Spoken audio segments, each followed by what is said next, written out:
రాష్ట్ర వ్యాప్తంగా దాదాపుగా 15 లక్షల ఎకరాలు రైతులు నష్టపోయిన పరిస్థితుల మధ్య ఈరోజు రైతులు కనిపిస్తూ ఉన్నారు. నిజంగా చంద్రబాబు నాయుడు గారి పాలనలో పరిస్థితి ఎలా ఉంది అని చెప్పి చూస్తే, ఈ 18 నెలలు చంద్రబాబు నాయుడు గారు పరిపాలన చేసిన ఈ 18 నెలల్లో దాదాపుగా 16 సార్లు అది సైక్లోన్స్ కానివ్వచ్చు, డిప్రెషన్ కానివ్వచ్చు, కరువు కానివ్వచ్చు, లేదా అల్పపీడనాలు, లేదా అకాల వర్షాలు ఇలా ఏ సందర్భం అయితేనేమి దాదాపుగా 16 సార్లు రైతులు ఇబ్బంది పడిన పరిస్థితులు ఈ 18 నెలల కాలంలో చంద్రబాబు నాయుడు హయాంలో జరిగాయి.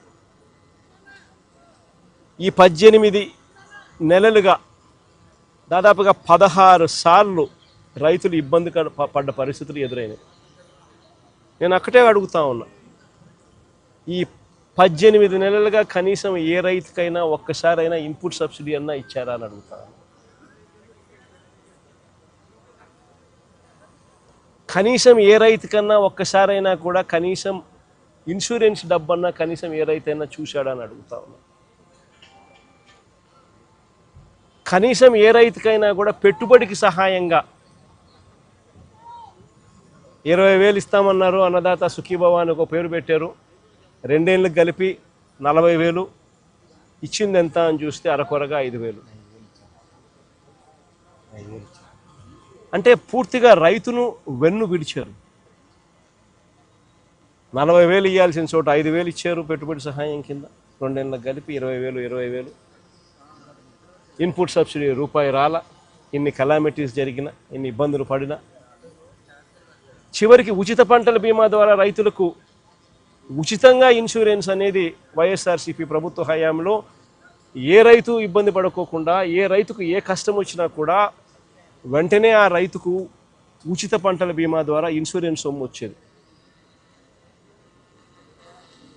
అలాంటిది దాదాపుగా చెప్తా ఉన్నారు కథలు.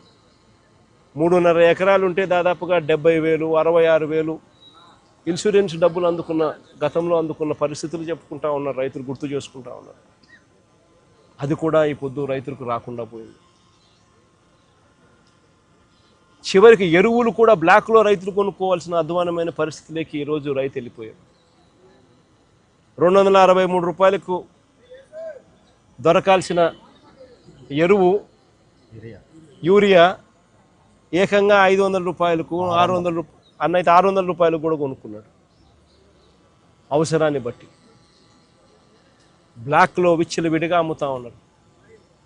పంట అమ్ముదాము అని చెప్పి చూస్తే ఇన్ని నష్టాలకు ఊర్చి రైతు కష్టపడి పంట పండిస్తే పంట అమ్మాలని చూస్తే ఆ పంట గిట్టుబాటు ధరలు రాని పరిస్థితి. ఎంఎస్పి చూస్తే 1750, రైతు చేతికి వస్తుంది ఎంత అంటే కేవలం 1350 రూపాయలు.